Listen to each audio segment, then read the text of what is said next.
ધોરણ 11-12 સાયન્સના ફિઝિક્સ વિષયના તમામ ચેપ્ટરના વિડીયો જોવા માટે તથા એજ્યુકેશનને લગતી તમામ માહિતી મેળવવા માટે અમારી ચેનલને સબસ્ક્રાઈબ કરો અને બાજુમાં આપેલા બેલ આઇકન પર ક્લિક કરી ઓલ ઉપર કરો કે જેથી તમને અમારા નવા વિડીયોની નોટિફિકેશન સૌથી પહેલાં મળતી રહે।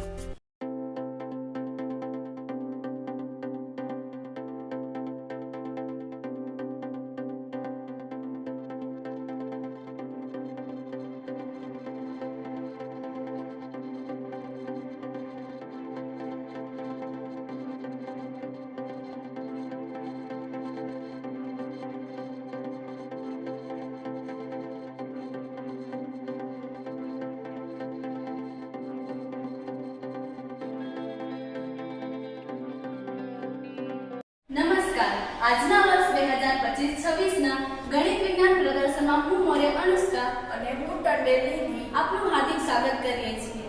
આજે અમે તમારી સમક્ષ લઈને ઉપસ્થિત થયા છે જૈવિક ખાતરનો ખેતીમાં ઉપયોગ।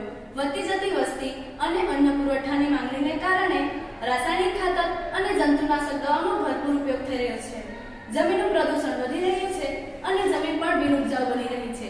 તદુપરાંત રાસાયણિક ખાતરયુક્ત ખોરાકના ઉપયોગથી લોકો કેન્સર જેવી જીવલેણ બીમારીઓના શિકાર બની રહ્યા છે। આવી પરિસ્થિતિ સામે ટકી રહેવા માટે આજે અમે લઈ આવ્યા છે જૈવિક ખાતર અને તેને ઉપયોગ કરવાની પદ્ધતિ। જૈવિક ખાતર એ શું છે તે તમને સમજાવશે નિધિ। જૈવિક ખાતર એટલે એવા પ્રકારનું ખાતર કે જે સૂક્ષ્મ જીવાણુ જેવા કે ફૂગ, લીલ, બેક્ટેરિયાની મદદથી તૈયાર થાય છે।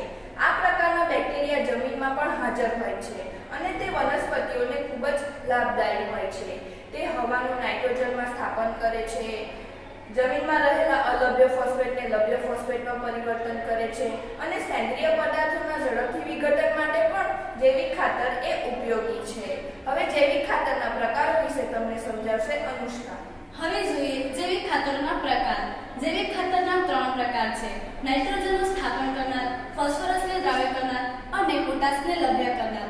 નાઇટ્રોજનનું સ્થાપન કરનાર બેક્ટેરિયામાં સહજીવી એવા રાઇઝોબિયમ અને એસિટોબેક્ટર, સહવાસી એવા એઝોસ્પિરિલિયમ અને એસિટોબેક્ટર તેમજ મુક્તજીવી એવા એનાબિના, નોનસ્ટોપ, ઓસ્ટ્રિડિયમ અને એઝેટોબેક્ટર તેમજ ફોસ્ફરસને દ્રાવ્ય કરનાર સજીવોમાં બેસિલસ સકલિસ બેક્ટેરિયા, પેનિસિલિયમ પ્રજાતિની, એસ્પરજીલસ પ્રજાતિની અને ટ્રાઇકોડર્મા પ્રજાતિની ફૂગ અને પોટેશિયમને લભ્ય કરનાર સજીવોમાં બેસિલસ અને સ્યુડોમોનાસ બેક્ટેરિયા। હવે તમને આ પ્રકાર વિશેની વિસ્તૃત માહિતી આપશે નિધિ।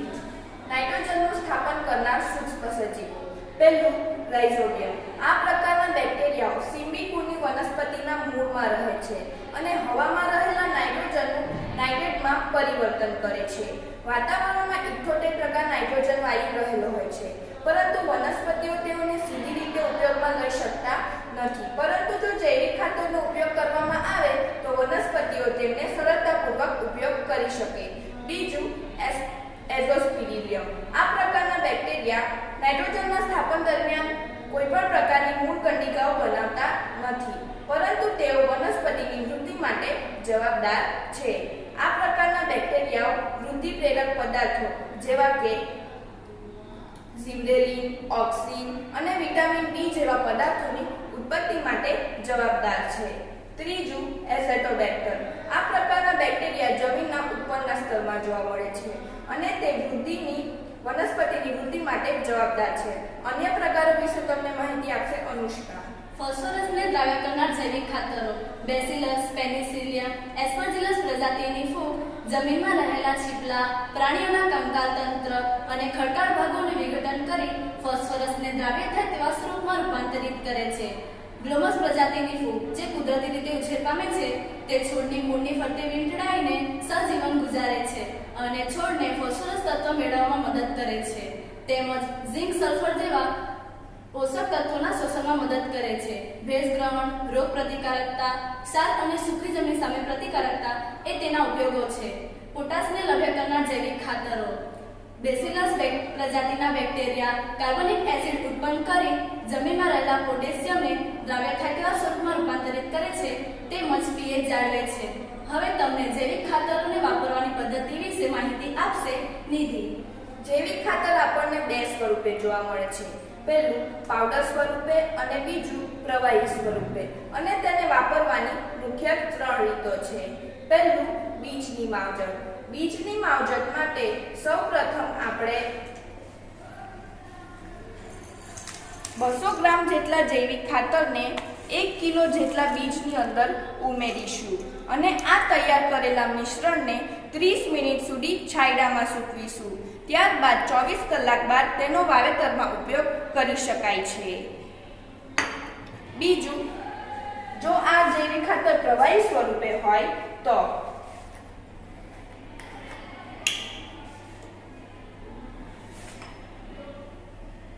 10 ml જેટલા જૈવિક ખાતરને 1 કિલો જેટલા બીજની અંદર મિશ્ર કરીશું અને ત્યારબાદ આ તૈયાર કરેલા બીજને 30 મિનિટ સુધી છાંયડામાં સૂકવીશું અને 24 કલાક બાદ તેનો વાવેતરમાં ઉપયોગ કરી શકાય છે. બીજું, ધરુની માવજત. જો આ ખાતર ઘન સ્વરૂપે હોય તો 440 લીટર જેટલા પાણીમાં 400 ગ્રામ જેટલું જૈવિક ખાતર ઉમેરીશું અને તૈયાર કરેલા રોપાઓને 5 થી 10 મિનિટ સુધી તેમાં ડુબાડીશું અને આ તૈયાર કરેલા રોપાઓને વાવેતરમાં ઉપયોગ કરી શકાય છે. ત્રીજું, આ જો જૈવિક ખાતર પ્રવાહી સ્વરૂપે હોય તો 50 ml જેટલા જૈવિક ખાતરમાં 1 લીટર જેટલું પાણી ઉમેરીશું અને ત્યારબાદ આ તૈયાર કરેલા દ્રાવણને તૈયાર કરેલા ધરુઓમાં નાખીશું અને ત્યારબાદ તેનો વાવેતરમાં ઉપયોગ કરી શકાય છે. જો જમીનની માવજત માટે પણ તેની 2 રીતો હોય છે. પહેલું, 1 એકર જમીનમાં 1 કિલો જેટલું જૈવિક ખાતર અને 20 કિલો જેટલું છાણિયું ખાતર ઉમેરીશું અને તેનો જમીન પર પથરાવ કરીશું. બીજું, જો આ જૈવિક ખાતર પ્રવાહી સ્વરૂપે હોય તો 2.5 એકર જમીનમાં 1 લીટર જેટલું જૈવિક ખાતરને 200 લીટર જેટલાની પાણીની ટાંકીમાં મિશ્ર કરીશું અને તેનો જમીન પર છંટકાવ કરીશું. અથવા તો 60 થી 80 કિલો જેટલા છાણિયા ખાતરને તેમાં મિશ્ર કરીને જમીન પર પાથરીશું. હવે તેના ફાયદાઓ વિશે તમને સમજાવશે અનુષ્કા. જૈવિક ખાતરોનો પહેલો ફાયદો એ છે કે રાસાયણિક ખાતર કરતાં જૈવિક ખાતર એ સસ્તું હોય છે. તદુપરાંત જૈવિક ખાતર એ જમીનનું બંધારણ અને જમીનના અન્ય ગુણધર્મોમાં સુધારો કરી જમીનની pH જાળવે છે. તે તાત્કાલિક પરિણામ બતાવતા નથી, પરંતુ લાંબા ગાળે ખૂબ જ ફાયદાકારક છે. તે જમીનમાં રહેલા અલભ્ય ફોસ્ફરસનું લભ્ય ફોસ્ફરસમાં રૂપાંતરિત કરે છે. આ ઉપરાંત જમીનમાં ઇન્ડોલે એસિડ, વિટામિન્સ વગેરે ઉત્પન્ન કરે છે અને પાકના ઉત્પાદનમાં 5 થી 10% વધારો કરે છે. જૈવિક ખાતર વૃદ્ધિવર્ધક અંતઃસ્ત્રાવ કરી મૂળની વૃદ્ધિ સુધારે છે.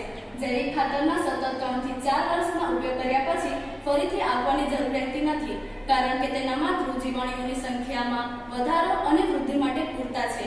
આમ એકંદરે જૈવિક ખાતર એ રાસાયણિક ખાતર કરતાં વધુ ફાયદાકારક હોવાથી જૈવિક ખાતરનો ઉપયોગ વધારવો જોઈએ. હવે તમને અન્ય જૈવિક ખાતરો વિશેની માહિતી આપશે નિધિ.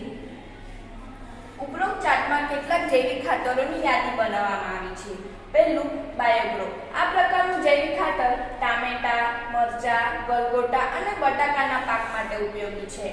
બીજું, પૂષા આલ્ગર બાયોફર્ટિલાઇઝર. આ પ્રકારનું જૈવિક ખાતર ચોખા માટે ઉપયોગી છે. ત્રીજું, ક્રીડા રિઝેલા 2. આ પ્રકારનું જૈવિક ખાતર જુવારના પાક માટે ઉપયોગી છે. અને ચોથું, બાયોફોસ એન્ડ બાયોફોસ પ્લસ. આ પ્રકારનું જૈવિક ખાતર ઘઉં, મકાઈ, ચોખા, રાઈ અને વટાણા જેવા ધાન્ય પાકો માટે ઉપયોગી છે. Thank you.